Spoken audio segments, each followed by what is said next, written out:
Olá, bem-vindos à Vichy Soase.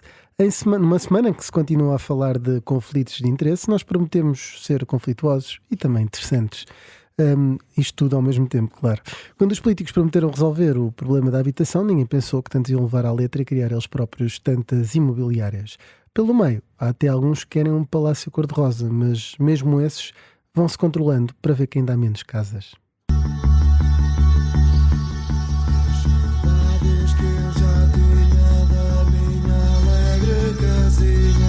Este é um governo de casas e casinhas. O Primeiro-Ministro prestou os esclarecimentos que entendeu que devia ter prestado. Meu Deus, como é bom morar modesto primeiro andar. Tem custos? Tem.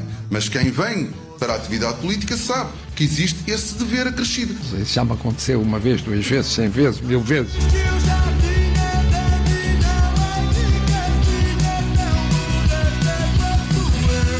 Registamos essa correção, temos mais esclarecimentos hoje do que tínhamos. Porque os políticos têm poder.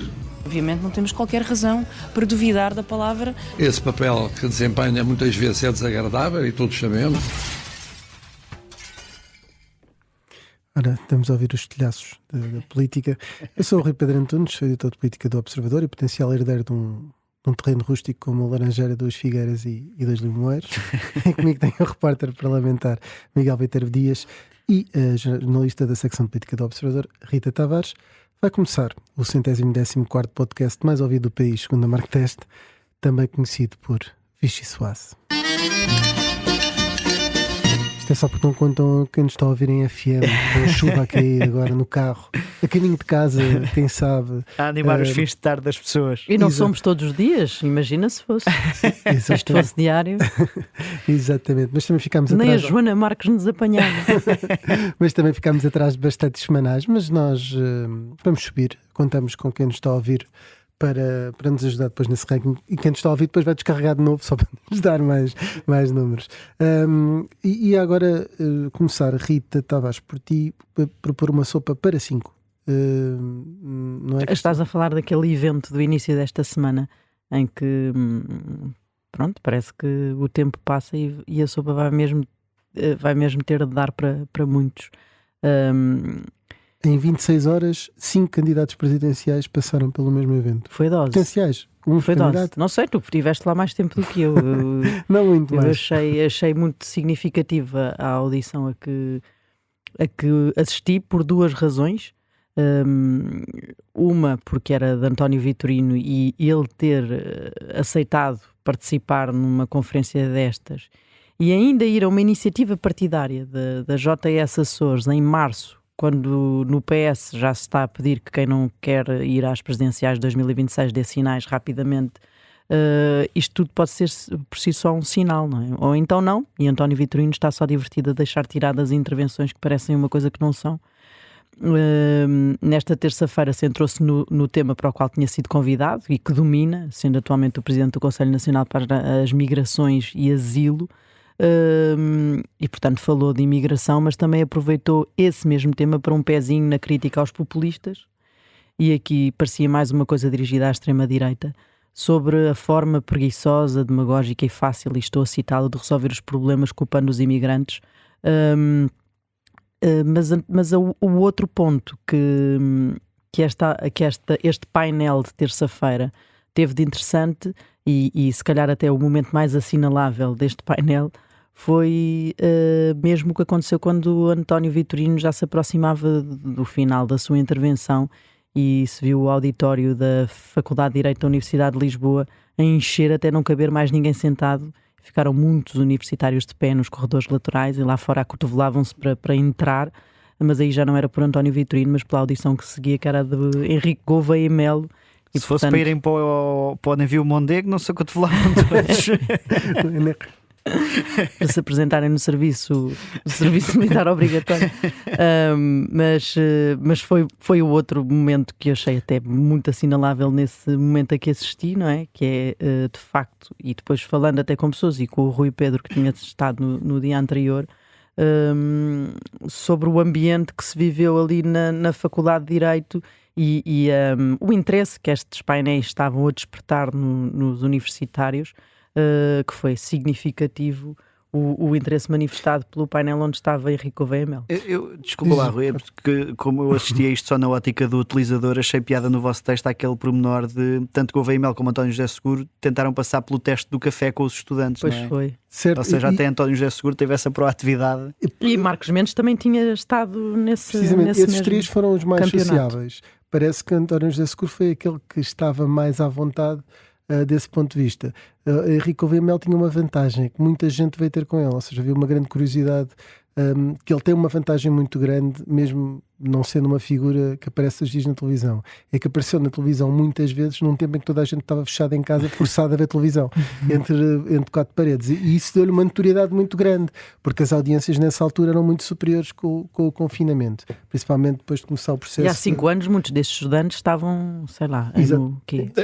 Alguns na telescola. A ter aulas do Rui Tavares que passavam na RTP. Mas isto para dizer que houve alguns momentos interessantes. Aliás, o Marcelo era o chato que vinha dar as aulas na telescola e o Gouveia Mel era o fixe que permitia que saíssem de casa com a vacina. Exatamente. Que até dava aquelas coisas para eles forem Exatamente, os autocolantes. Aqueles autocolantes. E uma coisa muito, muito interessante é que em determinado momento o Henrique Gouveia Mel chega e junta-se a João Pestrelo, que é apoiante e era organizador e é apoiante do Marcos Mendes, e ao mesmo tempo depois chega Álvaro Beleza, tanto o João Pestrelo é do SED Júnior, o Álvaro Beleza do SED Sénior, ou do SED normal.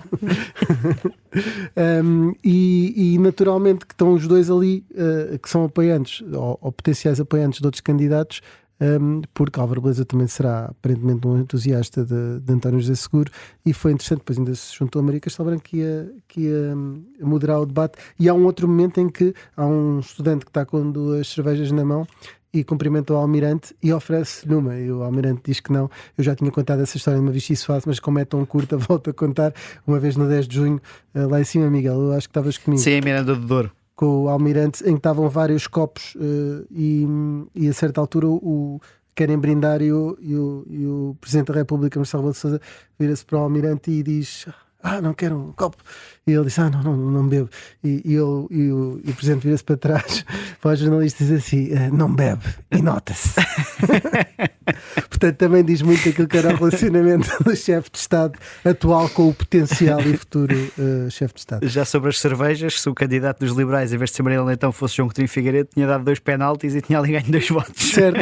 E há aqui uma coisa, que Mariana Leitão não interagiu muito, teve sempre com a sua equipa. A história de Marcelo é ótima. Do VAR. Estou a rir. E, portanto, mas de facto Henrique Gouveia Mel mostrou que está muito preocupado não em atacar os outros, parece estar numa competição. Mas é atacado por todos, não é? É atacado por todos, e ele só vai atrás dos votos, e na verdade aquilo que à partida pode ser nocivo para ele do ponto de vista eleitoral, ele está a tentar resolver isso. Quer dizer, tinha um artigo em que sugeria que podia ser preciso serviço militar obrigatório, agora não é adepto e diz que não defende nada disso. A questão dos cortes das despesas sociais, se o país crescer muito, até pode nem ser preciso cortar. Está a limpar a ficha, e é engraçado porque da parte dos outros candidatos e protocandidatos, no caso de Marcos Mendes, tem apontado muito à questão da Constituição e do conhecimento dos poderes constitucionais do Presidente, e a tentar encontrar aí as fragilidades do Almirante. Mas depois há um problema se é isso que interessa mesmo às pessoas, nomeadamente aquelas que estavam naquela sala, que não me parece que estejam minimamente interessadas em saber se ele é um especialista e um perito constitucional. Isso pode ser muito importante, e todos os argumentos sobre ter um político e ser um cargo que é eminentemente político podem ter o seu peso, mas depois, na hora de convencer os eleitores, não sei se produz grande efeito essa ideia essa tentativa também de dizer que o Almirante não percebe nada dos poderes presidenciais que estão na Constituição. Veremos se o Almirante for um dia eleito, se consegue dar a mão a Emmanuel Macron, que já não será possível Emmanuel Macron. Ainda pode ser, ainda estará no Eliseu, acho que ainda sim, podem coabitar. até 27. Pronto, ainda pode ser, se consegue dar a mão da forma como Marcelo Rebelo de Sousa deu nesta visita, de uma forma apaixonada e com beijos apaixonados com Emmanuel Macron. Vou agora avançar. Miguel, não sei se queres acrescentar mais uma coisa sobre presidenciais. Não, eu esclareci todas as minhas dúvidas. Obrigado pela vossa participação neste programa. Eu creio que tu ainda não tens idades, ao contrário de mim, eu ainda Rita, não posso ser candidato. para ser candidato. Nós ainda estamos em ponderação. Tu, no teu caso, acho que não podes fazer. Eu estou à beira da decisão. Podes é fazer uma coisa tipo Belém Júnior, tipo SED Júnior, do João Pestrelo. Ou Mini Vichy. E portanto pode ser isso, ao Vichy Júnior. E avançar para uma sopa sem interesse. Se não tem interesse, vamos embora. Pronto, é isso. Eu fico com as coisas de interesse. Então termina aqui a primeira parte do Vichy. Miguel, vamos lá. A sopa sem interesse é a boleia dos conflitos de interesse, não é? Os vários. Acaba por ser interessante percebermos como é que a história à volta da Spinum Viva continuou viva, porque na sexta-feira Luís Montenegro, isso foi praticamente unânime, montou ali um bom espetáculo televisivo, não é? Respondeu ao que quis responder com aquele striptease de informação pessoal, e foi praticamente unânime de que a forma como o Primeiro-Ministro esteve no Parlamento e a responder a André Ventura foi, do ponto de vista da estratégia que montou, positiva.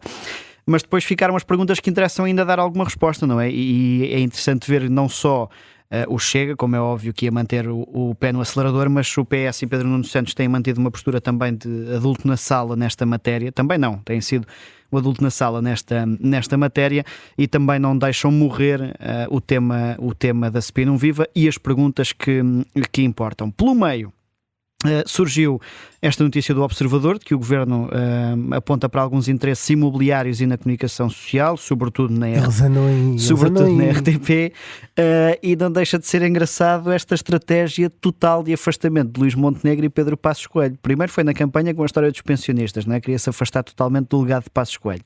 Chega ao Governo e ao Parlamento, afasta-se totalmente de Passos Coelho e de Miguel Relvas, pondo fim à revisão das freguesias. Portanto, isso é para esquecer, tábua rasa, já estamos a favor de regressar em freguesias.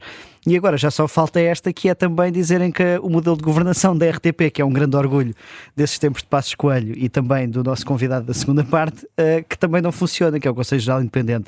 Pedro Duarte começou por atacar a eleição de Alberto Arantes de Carvalho há uns meses, ainda na discussão do Orçamento de Estado, e agora no Parlamento voltou a dar uma resposta que, sendo politicamente correta na primeira parte, que é a história da liberdade editorial é sagrada para o Governo, não deixa de ser interessante que, sem entrar nas questões editoriais, Pedro Duarte depois diz: mas não deixamos de ser exigentes com o dinheiro dos portugueses, e são 200 milhões de euros que estão na RTP, que é como quem diz: atenção, nós até podemos nem tocar em quem manda na informação, mas se isto do ponto de vista empresarial correr mal, nós temos um argumento para mexer na gestão do grupo RTP, e portanto a parte politicamente correta acabou um bocadinho por colocar na sombra uma parte em que o Governo pode ainda ter ali dado sinais de que pode querer mexer.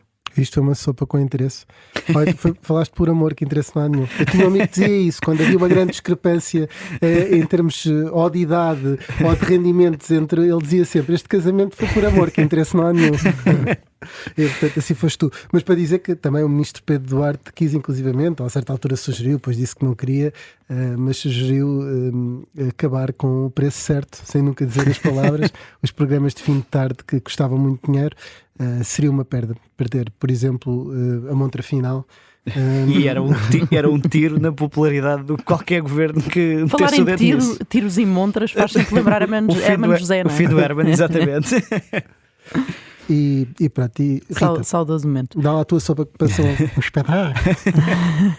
Há uma forma um bocadinho fanhosa em como o Fernando Mendes diz espetáculo que eu não consigo imitar. Nesta sopa sem interesse, quer dizer, eu acho que o Governo está aqui a tentar que a sopa tirar interesse à sopa, mas há uma sopa que não é do conflito de interesse, e o conflito de interesse está, do meu ponto de vista, a tentar desviar o foco de outro assunto, não é? É mais fácil fazer o combate à questão do conflito de interesses, e desviando a atenção do problema do Primeiro-Ministro e da consultora da família, onde continua Luís Montenegro sem esclarecer quem são os clientes, não é? E quem faz a consultoria especializada na empresa onde ele era o maior especialista nas áreas da atividade da empresa.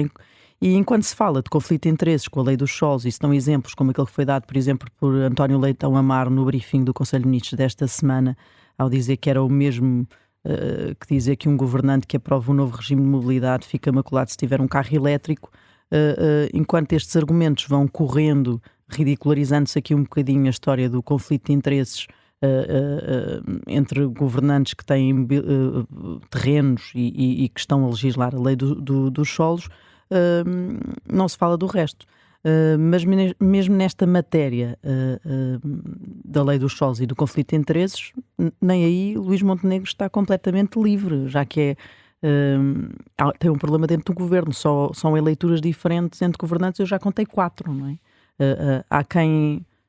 Há um governante que se demitiu por causa desta questão do conflito de interesses e das imobiliárias e a lei dos solos, outro que se deu a participação numa empresa nos últimos dias, já depois da polémica ter ocorrido, outros ainda que já tinham cedido antes de entrar no governo, e aqueles como o Primeiro-Ministro ou a Ministra da Justiça que dizem que não há problema nenhum.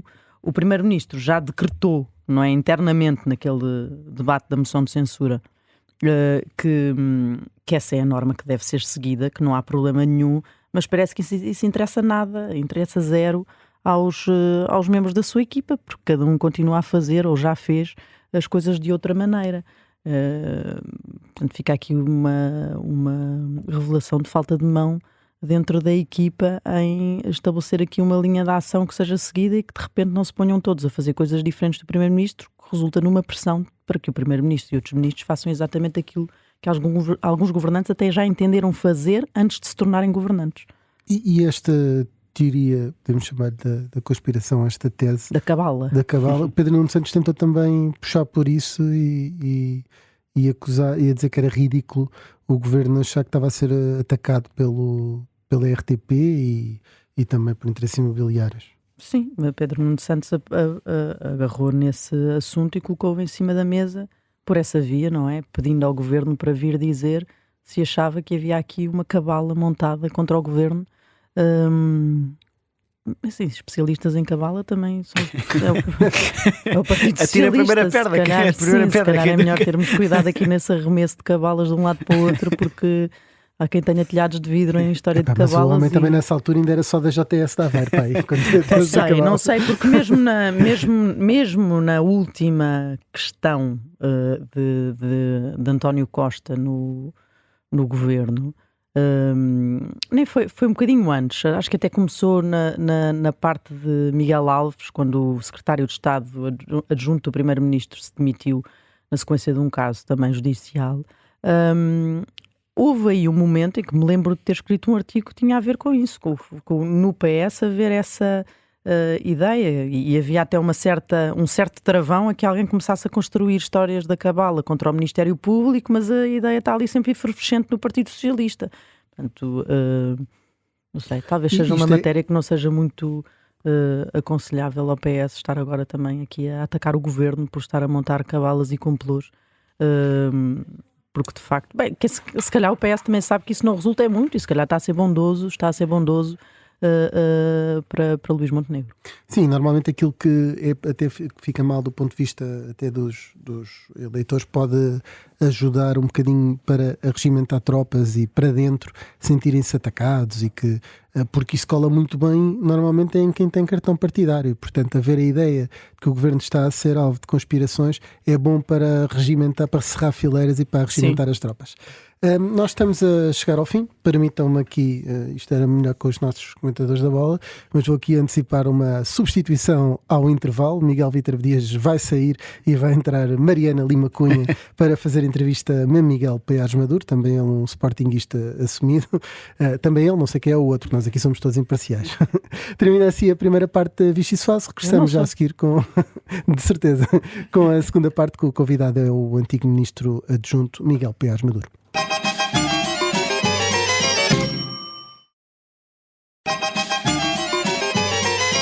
Ora, bem-vindos à segunda parte da Vichy Soase. Connosco temos Miguel Paiares Maduro, foi ministro adjunto do governo de Pedro Passos Coelho.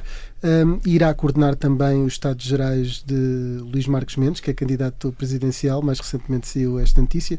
É comentador da RTP. Enfim, era um sem número de creio que até esteve recentemente na cerimónia das Estrelas Michelin, porque também... Isso foi em preparação da Vichy Soase. Precisamente. Vi que se preparou muito bem para vir ter connosco. E a começar precisamente por essa notícia desta semana de que vai coordenar os Estados Gerais de Marques Mendes. Acredita que se está envolvendo numa candidatura vencedora? Acredito que me estou a envolver na candidatura que eu acho que é importante que vença. E eu acho que é dessa forma que uma pessoa deve encarar a política e deve encarar as eleições. O resultado eleitoral depende sempre da votação depois do povo português, neste caso. Eu acho muito importante que seja o Dr. Luís Marcos Mendes a vencer, e é por isso que eu aceitei desempenhar esta função na candidatura dele, de coordenar estes encontros relativos a causas importantes para o país, e aceitei isso porque entendo que este é um momento, quer devido às circunstâncias internacionais, ao contexto geopolítico internacional, de muita incerteza, muito inseguro, muito contencioso, quer ao contexto político interno, que de certa medida reflete quase essas mesmas dimensões, mas ao nível da fragmentação política do nosso sistema e funcionamento da política em Portugal, uma crescente polarização, que esse contexto exige alguém que, por um lado, tenha forte experiência política, saiba como a política funcionar, saiba como se relacionar com os diferentes atores políticos e sociais, e, ao mesmo tempo, alguém que seja capaz de trazer moderação para esse âmbito político e o faça, e isso é importante para mim também, porque eu acho que uma das razões pelas quais existe esta crescente polarização e fragmentação é a perda de confiança dos cidadãos na classe política, Então, Miguel, alguém que represente também uma abordagem ética para o funcionamento da estava política. a pegar nesse ponto precisamente de Luís Marcos Mendes acredita que o Presidente ganha em ser político, ou em ter experiência política. Foi ministro e acho que até se foi um bocadinho por ser independente num governo de 2 partidos. Eu era militante do PSD, ao contrário das pessoas. Eu é que sempre tive, como eu tive sempre uma carreira fora da política, mas eu fui militante do PSD e continuo a ser militante do PSD, e acho muito importante que as pessoas sejam militantes de um partido político. Agora, ser militante de um partido político não é seguir cegamente esse partido político. É uma componente muito importante da participação cívica, foi sempre assim que eu encarei, e é por isso que eu acho que muitas pessoas sempre acharam que eu era independente. Marcos Mendes tem colocado precisamente a ética como uma das bandeiras, acabou de referir também essa questão e essa dignificação do papel dos políticos e da própria hierarquia do Estado. Uma das coisas que Luís Marcos Mendes tem lembrado é que, por exemplo, afastou Isaltino Moraes, também Valentim Loureiro, mas se o PSD previsivelmente vai apoiar Luís Marcos Mendes, apoiar Isaltino Moraes para a Câmara de Oeiras não é um embaraço para esta candidatura presidencial? Primeiro, eu não falo em nome da candidatura presidencial do Dr. Luís Marcos Mendes. Acho que é importante fazer essa distinção. Sim. E já agora é importante fazer essa distinção porque eu apoio o Dr. Luís Marcos Mendes, eu aceitei ter esta função de coordenação do que designou de Estados Gerais, mas não sou o porta-voz da candidatura dele, nem tenho qualquer tipo de autoridade para falar em nome dele. E isso é importante do meu lado, porque eu quero continuar a comentar política com liberdade e para isso necessito de manter a minha independência. Apoio alguém para as presidenciais, mas sou alguém que mantém a independência do seu comentário político em geral. E, por outro lado, também é importante para o Dr. Luís Marcos Mendes, porque ele não deve estar associado àquilo que são as minhas ideias e as minhas posições. Eu sempre entendi que essa posição do Dr. Luís Marcos Mendes tomou nessa altura é a posição correta, é aquela que eu acho que deve continuar a guiar o funcionamento da política. Eu acho que nós temos de distinguir aquilo que é um juízo jurídico sobre a culpabilidade ou não de alguém, que é uma coisa e que, para a qual as pessoas desde logo beneficiam de presunção de inocência, quando é o caso e como era o caso nessa altura, de as pessoas se encontrarem numa situação de suspeição que retira a confiança pública e dos cidadãos para o exercício de certos cargos políticos. É muito importante fazer esta distinção. Perceber que determinadas circunstâncias objetivas criam uma suspeição sobre alguém que não permite o exercício de cargos políticos naquele momento não contém, em forma nenhuma, um juízo subjetivo sobre aquela pessoa. Isso competirá depois ao sistema judicial. E eu acho que o Dr. Luís Marcos Mendes percebeu isso, e é uma das coisas que eu acho importante no percurso político dele, é a coragem que ele teve de fazer aquilo, sabendo que corria o risco, que se veio a confirmar, de poder perder a própria liderança do partido. É uma das razões pelas quais eu o apoio. De que forma é que o PSD vai interpretar ou tomar posições nessa matéria? Eu vou esperar para ver que posição é que o partido toma e depois, na altura própria, pronunciar-me-ei sobre o que acho relativamente às posições que tomar nessa matéria. Já agora deixe-me só perguntar-lhe, porque no artigo em que o Almirante Gouveia Melo se começou a posicionar no que muito provavelmente será uma candidatura presidencial, ele falava precisamente desta questão de não ser político como uma virtude, dizendo que isso é uma qualidade que um presidente deve ter. É uma crítica também a presidentes anteriores? Como é que interpretou? É uma incompreensão da própria função presidencial. O Presidente da República, por definição, exerce uma função política. A única questão que se coloca nesse contexto é que tipo de político é que será o Presidente da República e, portanto, se viesse a ser o Almirante, que tipo de política é que seria o Almirante? Ora, precisamente uma das razões que me leva a apoiar o Dr. Luís Marcos Mendes e não o Almirante é não saber que tipo de política é que ele será. Eu acho que nós não devemos votar em alguém que se apresenta como não político, porque isso, no fundo, é uma forma de ocultar aquilo que será a sua compreensão do exercício daquela função política. É uma da razão, do meu ponto de vista, para não apoiar essa candidatura. Precisamente sobre uma das ideias que já conhecemos do Almirante Gouveia Melo, que defende que um Presidente deve dissolver a Assembleia da República se o Governo não estiver a cumprir promessas. Acha que é uma ideia que extravasa os poderes da Constituição? Há algum perigo nesta ideia? Denota, do meu ponto de vista, uma percepção algo excessivamente presidencial face àquilo que é a própria natureza do nosso sistema político e como a Constituição o prevê, da função de Presidente da República. Todos nós entendemos que é censurável que um governo não cumprir as suas promessas eleitorais. Mas todos nós sabemos que em política é altamente controverso e discutível o que é o cumprimento ou não dessas promessas. E se podem ou não existir razões conjunturais que justifiquem que um determinado governo esteja a cumprir certas promessas e outras não as consiga cumprir. Ora, a quem compete essa avaliação no nosso sistema político? É ao povo português, ao Parlamento, em primeira análise, de quem depende do governo, e depois, em última análise, ao povo português nas eleições. Excesso de poder nas mãos do Presidente. O Presidente da República não tem essa função de avaliação política da governação para retirar uma conclusão desse tipo. Acho que vai para lá daquilo que deve ser o exercício da função presidencial. Depois do que foram os últimos anos e também com algumas dissoluções da Assembleia, tem havido uma ideia de que não haver orçamento não é razão que baste para dissolver a Assembleia da República. Se não houver orçamento para 2026, o futuro Presidente deve dissolver a Assembleia após tomar a posse? Ou... Eu acho que o futuro Presidente da Assembleia, e não quero estar aqui a dar sugestões, porque de novo não falo pelo Dr. Luís Marcos Mendes, não se deve pronunciar sobre essa matéria por uma razão simples. Há certos tipos de pronunciamentos políticos que um Presidente não deve fazer porque vão condicionar a sua ação como Presidente da República. Ou seja, para ele estar em condições de procurar evitar uma crise política desse tipo e eventualmente conseguir compromissos, ele não deve condicionar a priori qual é o quadro da ação dos agentes políticos e o seu próprio quadro de ação. Portanto, acho que é isso que um Presidente da República deve fazer.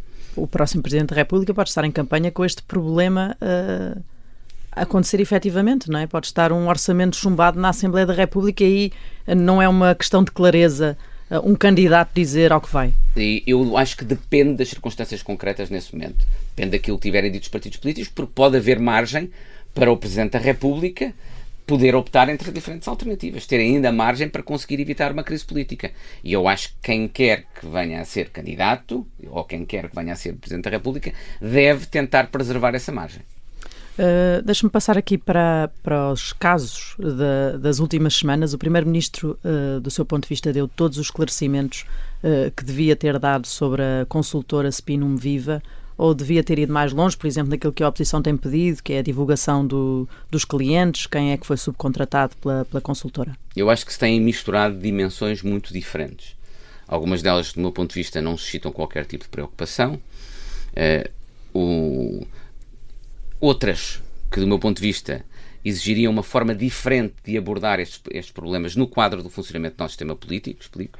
E outras ainda onde eu acho que o Primeiro-Ministro, por exemplo, quando o Primeiro-Ministro diz que ele não vai ser mais transparente do que qualquer outra pessoa o deva ser, eu acho que aí há uma incompreensão daquilo que implica ser Primeiro-Ministro. O Primeiro-Ministro tem de estar disponível para ser mais transparente do que um cidadão comum. É essa a natureza da função política e quem quer que a vai exercer tem de aceitar esse custo inerente a isso.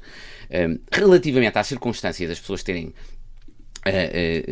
empresas em áreas suscetíveis a decisões do Governo, eu acho que isso por si só não implica um problema. Pode sim o exercício da função e que acho que as pessoas não se devem necessariamente libertar dessas empresas. Compreendo que o Dr. Castro Almeida, que foi meu secretário de Estado, aliás, e com quem tenho ótima relação, o tenha feito, por excesso de prudência. Eu devo dizer que, por foi acaso, excesso de prudência, porque não foi o único, de resto houve secretários de Estado que hoje dizer, vieram dizer que já tinham quando fui para o cedido participações. governo, posso contar essa história, nunca a contei, aliás. Tinha um projeto em que estava envolvido, que eu, ainda antes de entrar no governo, percebi que já tinha fundos europeus atribuídos. E eu entendi que tinha de sair desse projeto, e foi outra pessoa que assumiu a minha posição, e portanto eu deixei de estar relacionado com esse projeto, porque achei que, apesar de já ter fundos europeus atribuídos, isso poderia vir a causar ruído no exercício das minhas funções governativas. E compreendi o gesto do Dr. Castro Almeida com alguma semelhança. Ele entendeu que podia haver, lá está, a tal percepção pública, apesar de não haver nenhum conflito de interesses direto, que poderia haver um risco de percepção pública, e tomou essa decisão. Agora, o que eu acho é que esta questão suscita um problema mais amplo, que é, nós devíamos ter um sistema, do qual que eu tenho defendido há muito tempo, que é ter uma comissão que tivesse o poder, relativamente aos diferentes membros do governo, de detectar não apenas conflitos de interesses materiais, ou seja, um conflito de interesses que já é naquele momento, mas potenciais, mas aqueles potenciais, e relativamente aos potenciais, obrigasse os membros do governo, por exemplo, ou do Parlamento, a um compromisso através do qual se obrigavam a, caso se concretizasse uma situação relativa a esse conflito de interesse potencial, não interviriam nessa matéria. Isso acontece, ou tem acontecido nos Estados Unidos da América, não sei se continuará a existir com a atual administração americana, mas nos Estados Unidos da América é muito comum, quando as pessoas entram em funções públicas, terem de assinar um compromisso nessa matéria, que descreve de forma muito detalhada, não pode intervir neste tema, não pode intervir naquele tema. Se suceder isto, tem de afastar-se dessa decisão. Portanto, eu acho que essa é uma prática que nós devíamos ter no país. E haver delegação de competências, não é? Se houvesse um secretário de Estado, não podia. Exatamente. Isso depois tem mecanismos previstos para, caso a pessoa que está numa determinada função não poder exercer relativamente àquela matéria concreta, há outro que tem competência para fazer. Deixe-me só voltar à parte em que falou do Primeiro-Ministro. Fiquei com a ideia de que acha que deviam ser dados mais esclarecimentos, ou que pelo menos ele não pode decretar que há uma...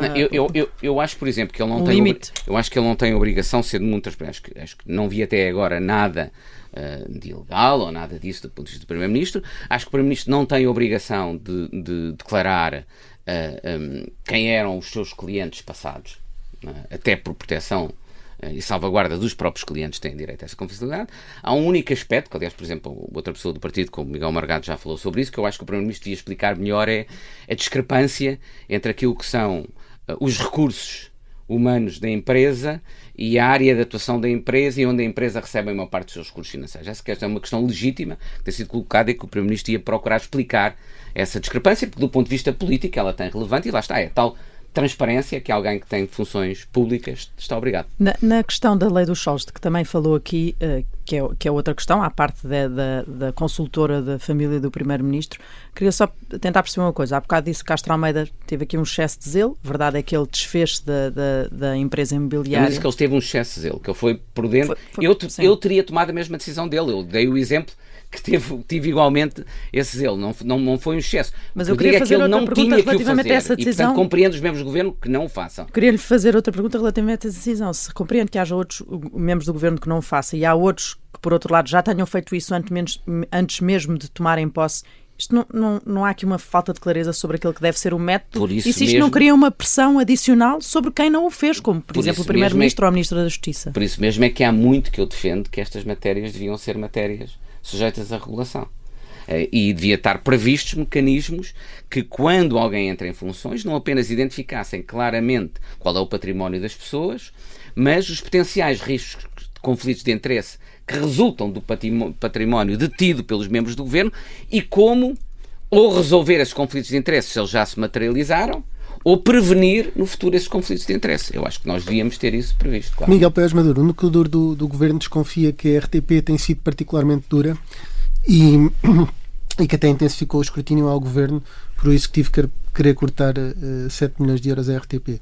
É comentador, sei que tem uma particular sensibilidade nisto, nessa mesma casa, mas acredita que a Eu estação... aqui estou numa situação de conflito de registro de interesses, mas duplamente conflituado. Mas Porque, eu creio que... por um lado, sou militante do PSD, do outro Mas não lado, tem sou influência militante da RTP. no lado editorial. Acredita que a estação pública seria capaz de fazer uma vingança por via do jornalismo ao Primeiro-Ministro? Desde logo, a recomendação que eu faria ao núcleo duro do governo, e eu não vou colocar em causa aquilo que saiu na notícia do Observador, confio no Observador, e se vocês dizem que têm fontes do núcleo do governo que dizem isso, eu vou presumir que isso é verdade.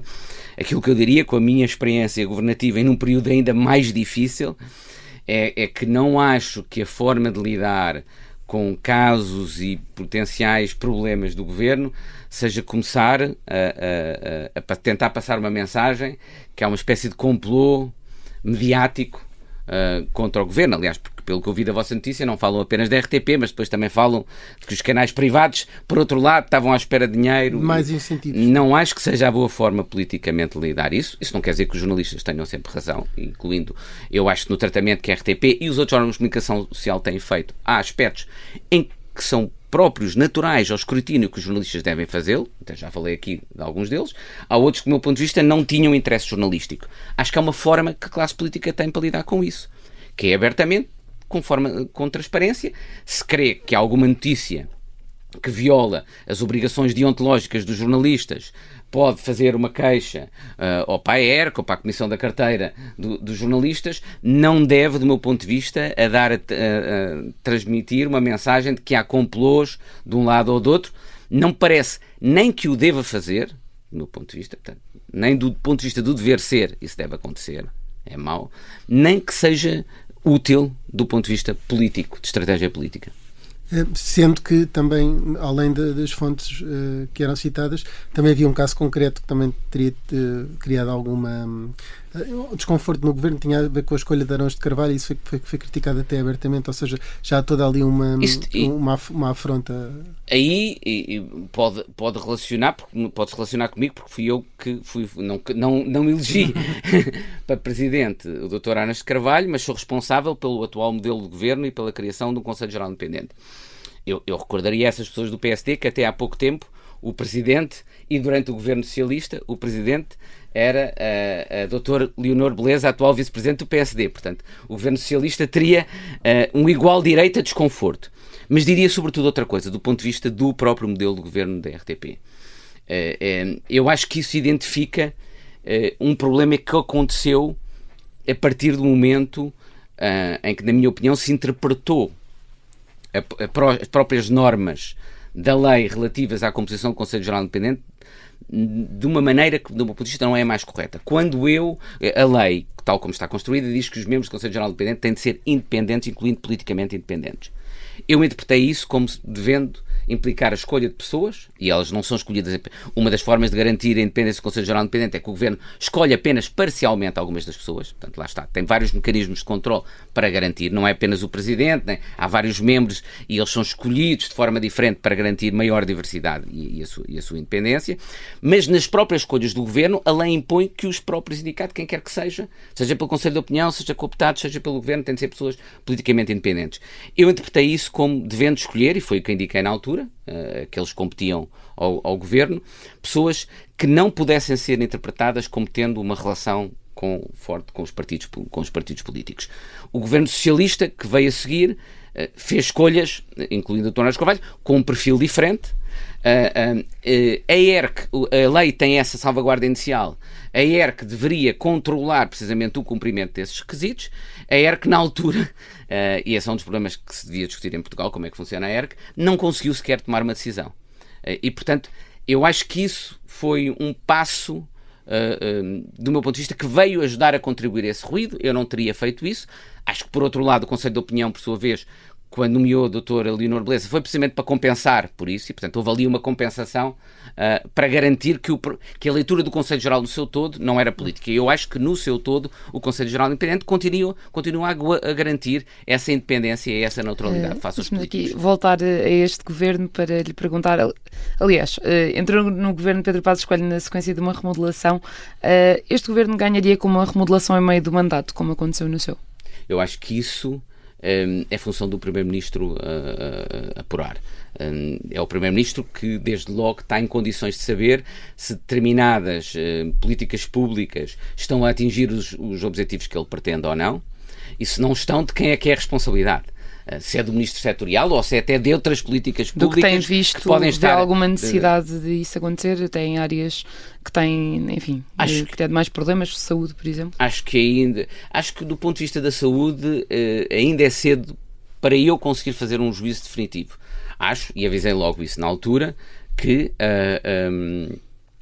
se tinham colocado, o próprio Governo tinha colocado a si próprio expectativas muito elevadas, que a Ministra tinha depois assumido a responsabilidade política quase total pelo cobrimento dessas expectativas, ou substituir tantos quadros que respondem perante a Ministra no Ministério. Ou seja, a partir do momento em que ela substitui praticamente as principais chefias, ela traz para si grande parte dessa responsabilidade.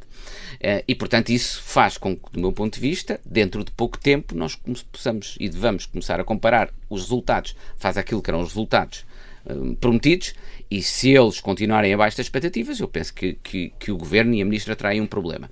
Já agora, acho que essa matéria também suscita outro tema importante em termos de princípios, para mim. Eu estive num Governo que tentou promover isso, acho que as escolhas para a administração pública deviam ser feitas de forma independente. Acho que os principais responsáveis da administração pública não devem ser escolhidos politicamente. Não quer dizer que sejam escolhidos por critérios políticos. Mas acho que as escolhas neste governo têm levantado alguma preocupação nesse sentido. Não acredito que este governo faça isso, por várias pessoas que conheço, que escolha por critérios políticos.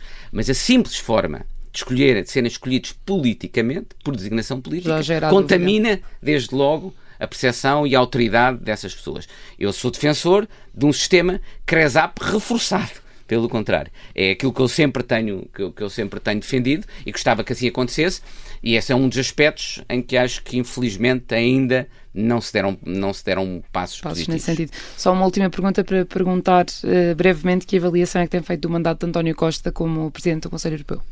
Ainda é cedo também. Está também em avaliação? Não, eu acho que, quer dizer, ele neste momento as coisas não lhe estão... Já parou de conspirar contra o António Costa agora? Eu, apesar dele ter achado isso quando era Primeiro-Ministro, não é? Eu até defendi que ele tinha o perfil adequado para ser um bom Presidente do Conselho. Aquilo que, do meu ponto de vista, fazia com que muitas vezes ele não tenha sido um bom Primeiro-Ministro, que é alguém que é sobretudo hábil e que tem uma concepção da política como tática e não como persecução de determinadas finalidades públicas, pode fazer dele um bom Presidente do Conselho, porque é alguém que sobretudo tem de conseguir gerar compromissos e consensos. Ele até agora não tem sido muito bem sucedido nisso, é óbvio, não é? Mas eu também não lhe posso atribuir essa responsabilidade e essa culpa no contexto das atuais lideranças políticas, que tornariam muito difícil a qualquer Presidente do Conselho ser eficaz a fornecer a liderança política à Europa. Esse é um dos desafios muito grandes, isso lá levar-nos-ia a outro debate muito maior e mais longo. Miguel Pérez Maduro, só para esclarecer aqui que de facto o que me induziu em erro é que quando Pedro Passos Coelho chegou ao PSD ainda não era militante, só se tornou em setembro desse ano, ele chegou em abril, é um militante mais ou menos recente. Eu tornei-me militante, sim, eu era militante antes de ir para o Governo. Antes de ir para o Governo, antes do Governo já era militante. Em setembro de 2010, mas não, e antes até do Governo ser eleito. Mas foi só no ano em que Pedro Passos Coelho chegou ao Governo. Eu já tinha sido militante antes do PSD, quando era jovem, só para explicar porque é que eu só fui nessa altura. É que eu era advogado-geral no Tribunal de Justiça da União Europeia e eu considerava que o exercício de funções de magistratura não era compatível com a militância do partido político. Quando deixei isso, entendi que devia ser militante do partido político, mas permaneci durante vários anos numa militância, não é oculta, mas... adormecida. Tranquila. Muito bem. Vamos então agora à fase do carne ao peixe. A primeira que queria colocar era para quem é que cozinharia um risoto na sua casa? Gouveia e Melo ou António Vitorino? António Vitorino. É alguém que eu acho particularmente inteligente e conheço e gosto de discutir muito sobre temas europeus. Quem é que levaria para uma viagem gastronómica ao Peru? Luís Montenegro ou Pedro Passos Coelho? Pedro Passos Coelho foi o meu primeiro-ministro. Ainda por cima, eu sei que ele gosta mais de cozinha tradicional, ou às vezes gosta mais de cozinha com um bocadinho mais de inovação. Nós se calhar tivemos mais divergências em matéria gastronómica do que em matéria política, mas era ele que o convidaria. Quem escolheria para fazer dupla consigo no pádel? António Costa ou Maria Luísa Albuquerque? Maria Luísa Albuquerque. Até porque gosto mais de duplas mistas no pádel também. Para terminar, quem é que indicaria para dar aulas no Instituto Universitário Europeu em Florença? André Ventura ou Pedro Nuno Santos? Pedro Nuno Santos. André Ventura foi meu aluno, foi um excelente aluno em Direito, mas as ideias dele quanto ao funcionamento, concepção do sistema político e a visão de centralismo que ele tem e populista, do meu ponto de vista, é mais perigosa e, portanto, acharia que seria mais perigoso para os alunos terem até pela inteligência dele, um professor como o André Ventura do que o Dr. Pedro Nuno Santos. E para terminar, vamos à nossa sobremesa, que é para nos falar um pouco da música que nos trouxe e o porquê dessa escolha. Sim, eu trouxe uma música que é I Know You Know, dos Bonnie Light Horseman. Eu tentei trazer outra música, vocês não me deixaram. Sim, que é uma música do John dizer. Cage, que é o 4:43, são 4 minutos e 33 segundos de silêncio. Porque Que ligasse a rádio e porque eu acho que é o que o mundo precisa hoje, e sobretudo o mundo político às vezes precisa também um bocadinho de silêncio. Para as pessoas pensarem, não é? E é o objetivo da música de John Cage. Ele é uma música de silêncio, não é para fazer silêncio, é para as pessoas a partir do silêncio. Não é para suspender a democracia. Exatamente, por 4 não. minutos. É para as pessoas poderem pensar, Uma nova terem gestão dos mais silêncios. oxigênio, se quiser, poderem respirar mais enquanto pensam. Não podendo ter trazido essa música, trouxe outra música que tem um bocadinho a ver com o estado da democracia e da política hoje em dia, que é I Know That You Know, uma música de contradições, porque a política hoje. Eu acho que o grande problema da política é a dificuldade que as pessoas têm de formar as suas próprias posições e de conhecerem e compreenderem o mundo, porque é tanta a informação, é tanta a desinformação, é tanta a dimensão emocional da política, que isso torna tudo muito difícil e que leva a que muitas vezes os cidadãos peçam coisas contraditórias aos políticos e que os próprios políticos depois defendam e façam muitas vezes coisas contraditórias. Neste caso é uma música que fala disso no âmbito do amor, em que é mais fácil as pessoas compreenderem, mas se calhar, como a política hoje está tão emocional, é uma boa metáfora para o estado da política. E é assim que nos despedimos. De facto, o nosso coordenador técnico da rádio, Nuno Serra Fernandes, não iria permitir 4 minutos e 33 de silêncio, porque as pessoas desligavam e me davam distinção. Mas fiquei muito bem representado com esta música e a Vichy Soares regressa, como sempre, na próxima semana. Obrigado. Muito obrigado.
I'm a fool if I love you and a fool if I let you go.